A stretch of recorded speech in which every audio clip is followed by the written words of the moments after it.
Like cloud computing, blockchain has now become a disruptive standard in the enterprise world. Many businesses are embarking on blockchain projects, only to discover that working with blockchains requires deep expertise and a new mindset. Deploying blockchain protocols, understanding consensus, growing and managing a consortium, auditing transactions, ensuring security, it's just plain hard. What you need is a reliable, secure, simple way to start leveraging the power of blockchain in minutes, not days or weeks. And you want it available in one, unified, easy-to-manage platform. You want Chainstack, an enterprise-grade blockchain platform as a service. Chainstack helps you build, deploy, and manage networks, on cloud or on-prem, and on a variety of protocols, because enterprises have unique requirements, and when it comes to blockchain protocols, there's simply no one-size-fits-all. Chainstack combines powerful wizards on its front end and complex orchestration at the back end, so you can easily bring up, configure, provision, and manage your networks in a few clicks. Create permission networks on Fabric, Corda, Multichain, Quorum, and more to come, or launch a node on a public chain such as Ethereum. And that's not all. Form and scale consortiums without any special configuration or long-winded policy, all the while ensuring security, from the infrastructure and website layers to on-chain and off-chain. Simply put, with Chainstack, you can take your blockchain projects to market faster, be several times more productive, and leverage network effects. Chainstack, designed to help you get the most value out of blockchain in the simplest way possible. A couple of words about Chainstack. Chainstack is a managed blockchain services platform. So we make it easy and simple to launch and scale networks, nodes, and applications. So whenever you are a public blockchain developer, you build on Ethereum, or you want to use Bitcoin for some project, or you are building on a consortium blockchain like Corda or Hyperledger Fabric, you can use Chainstack for all of this. We standardized the interface to create networks nodes, so all in the same platform. You can access all these protocols, you can build POCs, and you can move to production smoothly. So a few core values of Chainstack is that we are very enterprise-grade focus, so we want people to run the infrastructure in the most secure and the most robust environment possible. We have multiple options to access a blockchain. So we start with totally free shared nodes for public blockchains, and you can run these crazy archive nodes with more than 4 terabytes of storage today in the same platform. So we optimized for growth. We also give you ability to run in multiple clouds so that you can consider latency when you connect to your nodes. So for instance, if you're in Singapore, you want to run a node from Singapore. If you're in the US, you want to run in US, and we provide these kind of options. So a few words about Ethereum nodes. So as Ganesh also mentioned, Ethereum nodes are obviously very sophisticated software, but I want to focus on the data here. So basically, the storage, the ledger part is relatively simple. So you have a bunch of blocks that are connected to each other. You have complicated mathematical structures called Patrician Merkle trees. And basically, these nodes are making a foundation of Ethereum network. So basically, whenever you want to interact with the network in any way, you need to do this through some kind of node. And I will follow up on different types of nodes that Ganesh also slightly mentioned. Whenever you want to deploy a node, it's a good idea because there are many advantages while deploying a new Ethereum node. So basically, you get your own API to the blockchain, which is quite nice because you can access the blockchain through the interface you own and you have in your own disposal. It's trustless, so whenever you have a node, basically you just have a node, and you also know that you have a full node, for instance, and you know that this node verifies transactions, so that you can sleep safe at night by knowing that, okay, my node is actually verifying my transactions and all the transactions in the blockchain. So so my funds or my transactions or my smart contract operations are safe. Also, if you run your own node, you enjoy low latency if you run it on your PC or in the cloud, close to your location. Also, it's very good for the ecosystem because it makes the network more distributed and decentralized. The more nodes there are, the better the network is, because it's more diverse and it has more members, and it ultimately increases the resilience of the blockchain, which is very important.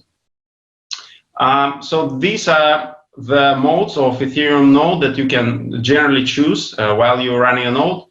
So full node is probably the most common one.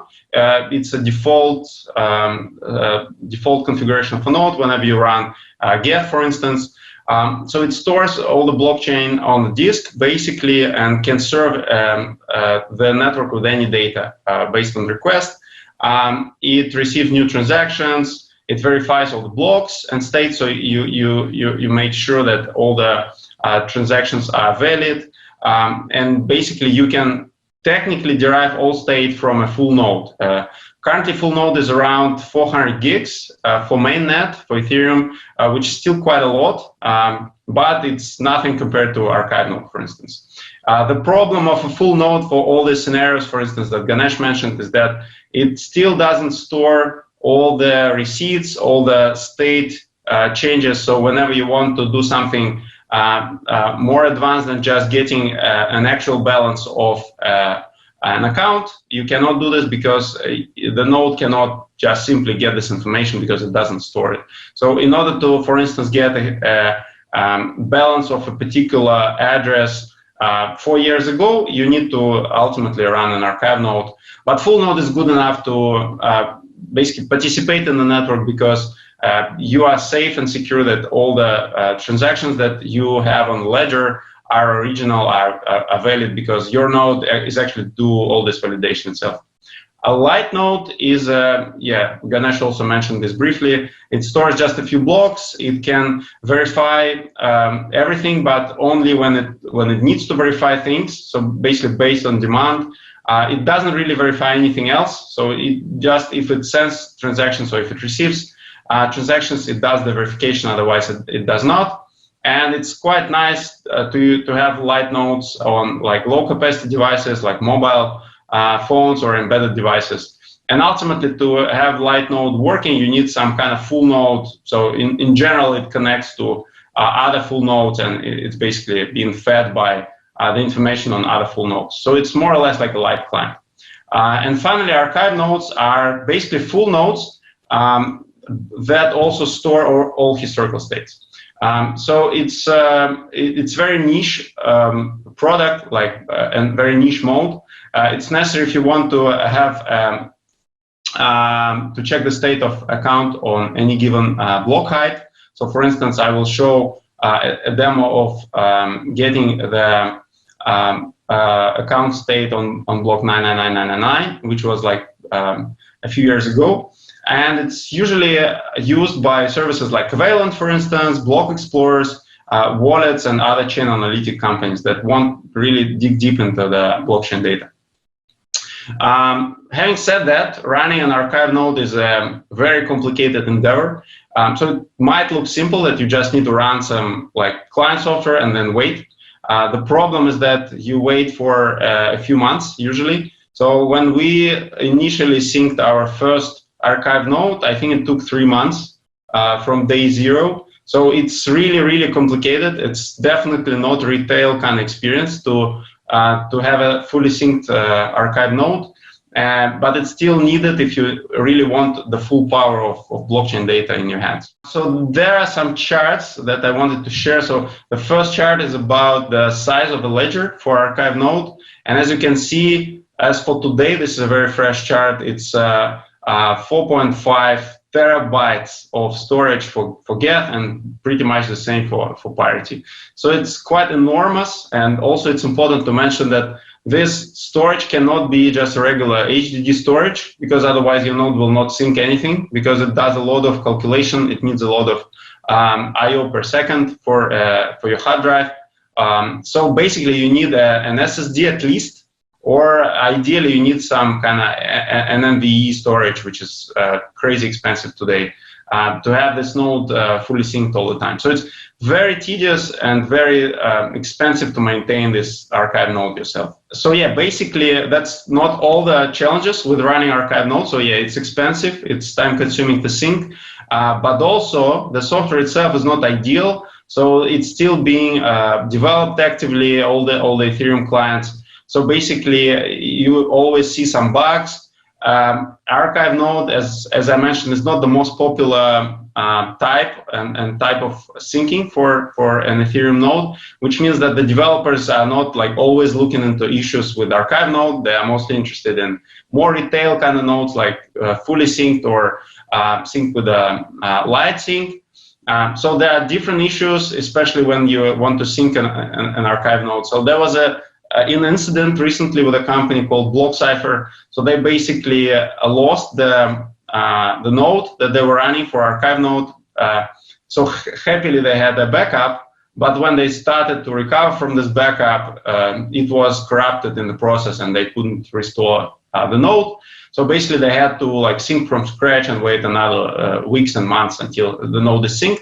So you basically need to take care about all this. You need to take multiple backups. You need to test your disaster recovery capabilities for this node whenever you're running a node. Otherwise, you can easily lose it and basically start syncing from scratch, which again will take plenty of time. And obviously, there is like very well-known issue with syncing for blockchain because you have this peer-to-peer system. Peer-to-peer system is not ideal. It can lose peers. And the number of nodes are sometimes falling, so you basically cannot find peers close to you and so on. So syncing is always an issue, and not only with archive nodes, but with all kind of nodes. So these are kind of software-related issues that you might meet when you are trying to run a node, especially archive node. This is another chart which is quite interesting, I thought, to share. It's basically block progression during archive node sync that one smart guy did.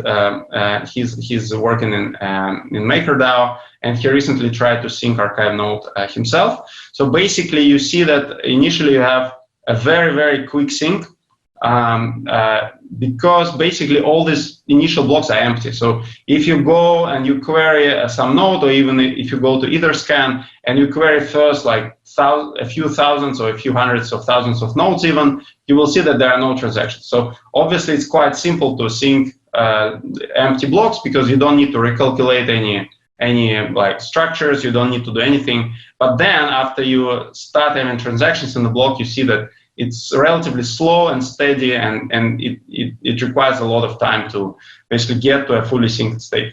As I mentioned, these clients have usually plenty of software issues with sync. So that's a screenshot from GitHub, and basically you see that there are more than 100 of issues open with different sort of priority for sync issues only.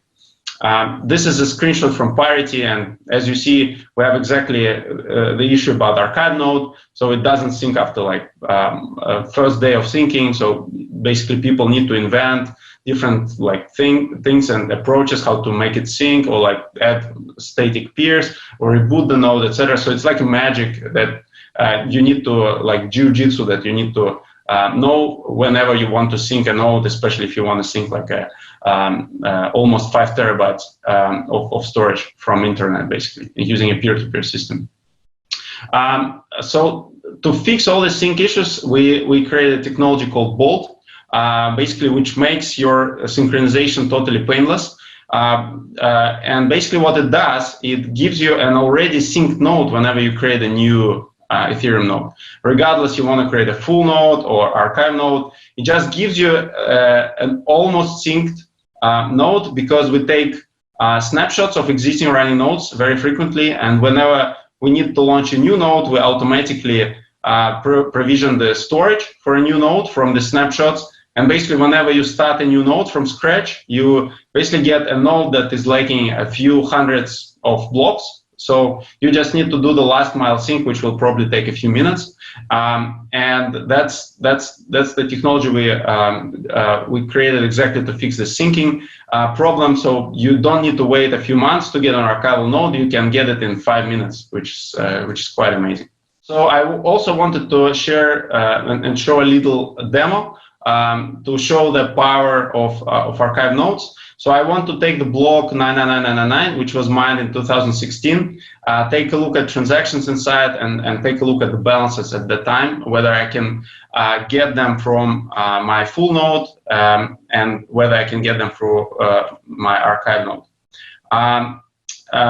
So basically, I went to Chainstack today, and this is how the platform looks like. So I basically can see all my projects here. I can see multiple types of projects. I have public chain consortium. Today we're interested in public nodes kind of project. Basically, whenever I'm in the project, I can join a network. We can join Ethereum, Bitcoin networks. So we can also join Corda networks. So whenever you join an Ethereum network, we can select, let's say, mainnet, and you can basically choose the type of node that you want to create.